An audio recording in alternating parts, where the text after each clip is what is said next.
Salut chers amis, comment vous allez? J'espère que chacun de vous se porte très bien. Moi, je vais super bien. Nous allons dans cette vidéo voir deux thèmes couramment utilisés dans le monde de la crypto-monnaie. Il s'agit du mot crypto-monnaie et de token. Nous allons dans un deuxième temps expliquer comment identifier un token d'une crypto-monnaie et nous allons aussi dans le même temps savoir comment identifier les adresses des tokens et le lien du moins ce qu'il y a entre les deux. Alors avant d'aller sur le sujet, je vous invite à vous abonner à notre plateforme, à vous abonner à notre chaîne YouTube et activer la cloche de notification. Si vous n'êtes pas encore dans nos réseaux sociaux, les liens vous conduisant sur nos différents réseaux sociaux seront en description de cette vidéo.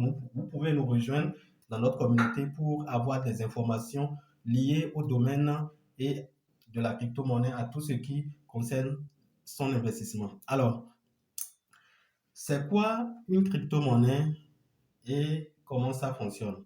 Une crypto-monnaie, c'est une monnaie numérique basée sur une technologie qu'on appelle la blockchain. Et elle fonctionne de façon décentralisée. Un token également, c'est aussi une crypto-monnaie. Sauf que le token n'a pas sa propre blockchain.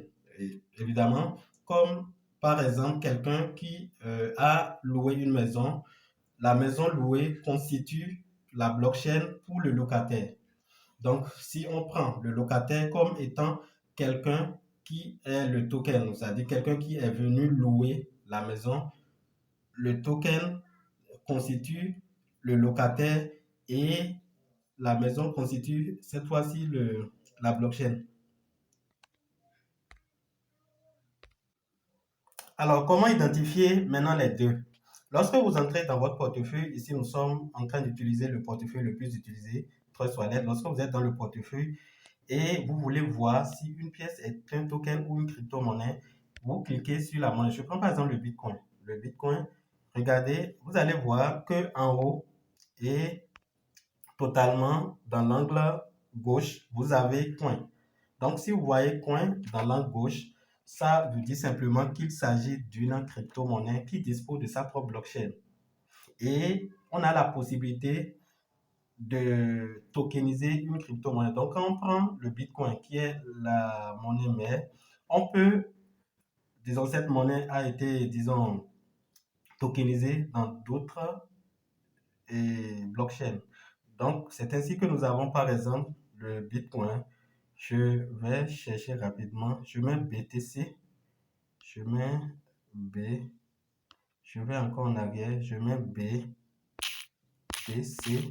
Ah, d'accord. Donc, quand je mets BTC, vous allez voir qu'il y a le BTC, le Bitcoin BEP2, qui est le Bitcoin basé sur la blockchain de Binance Chain. Et vous voyez, là où il avait le coin ici, cette fois-ci, on a BEP2. Donc, le nœud ici, c'est le BEP2 qui est le nœud de la blockchain de Binance Chain.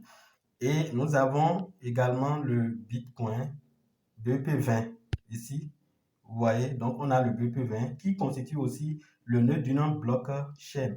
Donc, nous gardons simplement qu'une crypto-monnaie est reconnaissable par le symbole coin et les tokens par le nœud, le nom du nœud de la blockchain sur laquelle disons, cette crypto-monnaie a été tokenisée.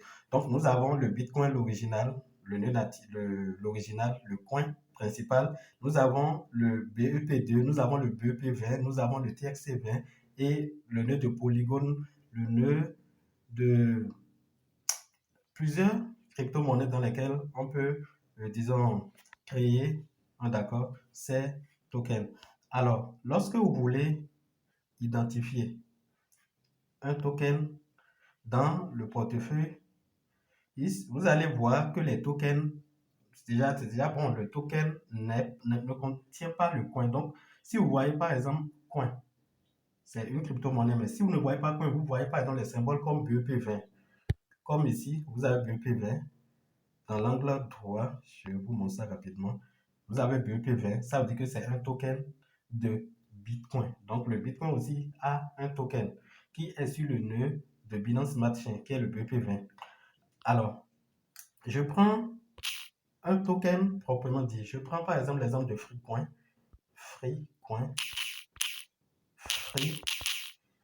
Oui, je mets Freecoin.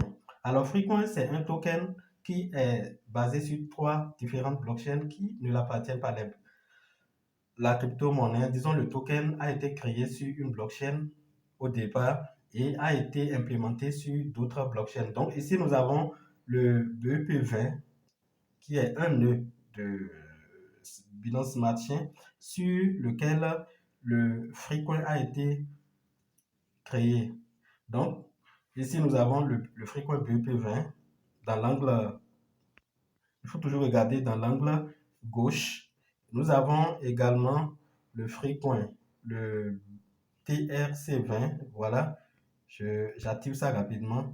Nous avons le TRC20, nous avons le TRC20 et nous avons également le Freecoin, le ERC20. Je pense que ça existe. Voilà le ERC20. Donc, nous avons aussi pour le ERC20 qui est là. Alors, maintenant, quelle est l'importance de savoir identifier les différents nœuds? Vous devez savoir que lors des transactions, il y a une compatibilité entre les adresses. Si vous prenez une adresse de Freecoin, par exemple, ERC20, et vous voulez la communiquer avec une adresse du nœud TRC20, ça ne va pas passer parce que les deux ne sont pas issus de la même blockchain. Mais il y a une nuance à ce niveau. Lorsque vous prenez dans Trust Wallet, toutes les adresses ERC20 et BEP20 sont identiques. C'est bien que quelqu'un qui dispose par exemple d'un token ERC20 à qui vous avez envoyé une adresse de votre portefeuille BEP20 et il envoie une adresse, il envoie les pièces sur le ERC20 ou bien sur le BEP20, vous allez les recevoir. Donc, je prends par exemple le Freecoin. Quand je cherche à regarder l'adresse, observez bien l'adresse ici. Vous allez constater que l'adresse est identique. L'adresse est là. Regardez. Vous allez voir que vous regardez. Et nous allons voir pour le cas de BEP20. Ça, c'est le ERC20. Si nous allons sur le ERC20, nous allons constater, je vais encore en arrière, je vais sur le BEP20, voilà. Vous allez constater, j'appuie sur recevoir, vous allez constater que l'adresse est encore la même. Donc, les adresses ERC20 et BEP20 sont identiques dans le portefeuille Trust Wallet. Je ne sais pas dans les autres portefeuilles, mais les deux ne communiquent pas avec les autres blockchains. Ça ne communique pas avec, ça ne peut pas communiquer avec le point original. Ça ne peut pas communiquer avec le nœud de Polygon. Ça ne peut pas également communiquer avec le nœud de Avalanche et j'en passe. Donc, il est important que vous tenez compte de la compatibilité entre les nœuds lorsque vous voulez effectuer les transactions.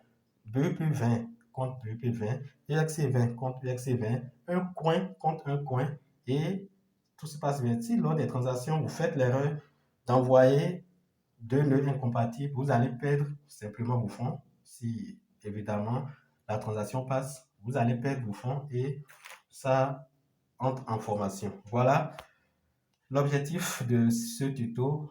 J'espère qu'elle vous a été très utile. Si vous n'êtes pas encore abonné à notre communauté, si vous n'êtes pas encore avec nous, nous vous invitons à nous rejoindre, à activer la cloche de notification pour recevoir de temps en temps ces petites vidéos qui pourront aider les débutants dans ce domaine.